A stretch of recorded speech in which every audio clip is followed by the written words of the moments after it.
کیا لگتا ہے آپ کو، ایک تو یہ سندھ گورنمنٹ کی جانب سے جو دھمکی دی گئی ہے، کیا آپ کو لگتا ہے اس پہ عمل درآمد ہوگا؟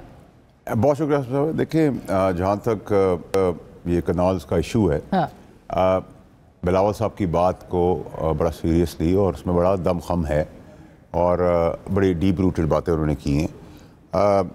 اس میں جو امپورٹنٹ چیز ہے وہ یہ ہے کہ سیاست کو بالاتار رکھ کر، سیاست سے ہٹ کر، دیکھیں ایک تو یہ کہ بہت اچھی چیز یہ ہے کہ پیپلز پارٹی ایشو بیس سیاست کری، جو کہ سیاست کا نچوڑ ہے اور ہونا بھی یہ ایشو بیسڈ ہونی چاہیے.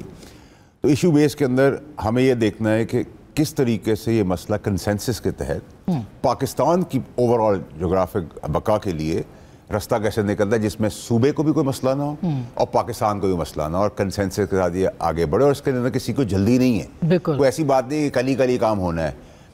اس کا طریقہ یہ ہے کہ اس کے آلٹرنیٹیوز کیا ہیں، آپشنز کیا ہیں، بی کیا ہے، سی کیا ہے اور اس کا راستہ کیا ہے، اور اس کے اندر اوور آل پاکستان کو کیا فائدہ ہونا ہے، انکلوڈنگ صوبہ اور باقی صوبے بھی. ٹھیک ہے، تو اس کے اندر تو بڑی کلیئرٹی ہے. اور کوئی جلدی، کوئی تکڑ دوڑ، کوئی دھمکی اور دھمکی شمکی والا تو معاملہ اس لیے نہیں ہے کوئی کہ گلو گم بڑا مضبوط ہے، دھوپ ووپ سے پگھلتا نہیں ہے، نہ گرم پانی سے پگھلتا ہے.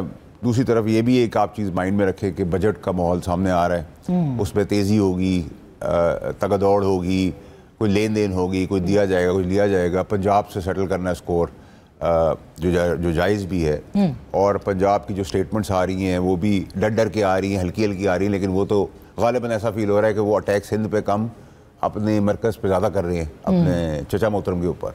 تو یہ سب چیزیں ہم نے ان فائٹس بھی دیکھنی ہیں، اس پوری سٹیٹمنٹس اور آپس میں ایک دوسرے کی جو ٹگ آف وار چل رہی ہے اس کو پورے زاویے میں دیکھنا ہے.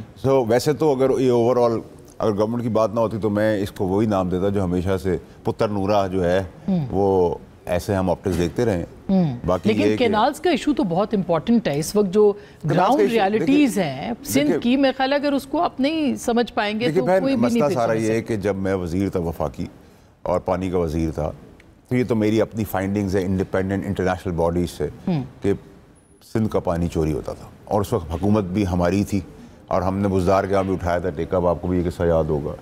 اور اس ٹیک اپ کے اندر وہاں کے اریگیشن منسٹر بھی آتے رہے. نہیں لیکن وہ تو پنجاب کہہ رہا تھا نا لگا لیں ٹیلی میٹرنگ کو لگاتے ہی نہیں. ٹیلی میٹری توڑے بھی انہوں نے تھے، ہٹائے بھی انہوں نے تھے. وہ تو مراد شاہ صاحب نے توڑے تھے. نہیں ہمارے دوار میں بھی ہوئے. ہاں ہمارے دور میں بھی مراد شاہ ہی چیف منسٹر تھے. نہیں ٹیلی میٹر جب ہم نے بھی گیجنگ کی نا اس کے اندر، جب ہم نے ورلڈ بینک کے بھی ساری چیزیں لی، تو اس میں جو فیکچوئل بات ہے وہ فیکچوئل بات ہے. ٹھیک ہے، اینی ویز مگر اگر سندھ اب سندھ کی وزیر اعلیٰ نے دھمکی دے دی، انہوں نے کہا کہ ہم بھی پھر احتجاج میں شامل ہو جائیں. دیکھیں یہ حسن ہوتا ہے، آپ سب کو جمہوریت کا شوق تھا.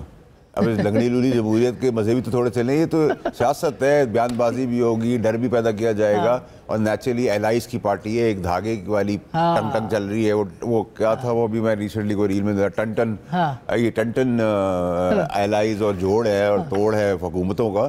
تو اس کے اندر دھمکیاں لگتی ہیں، وہ ڈر جائیں گے. اور دیکھیں وفاق بہت رسپانسبلٹی سے اسٹیٹمنٹ کا جواب دے رہا ہے، بہت مائل، بہت ستھرا. لیکن پنجاب اٹیک پہ آ رہا ہے، وایا سندھ وہ اٹیک فیڈرل پہ کر رہے ہیں، تو وہ سب کو نظر آ رہا ہے کہ کیا مسئلے مسائل ہیں. اچھا ٹھیک ہے.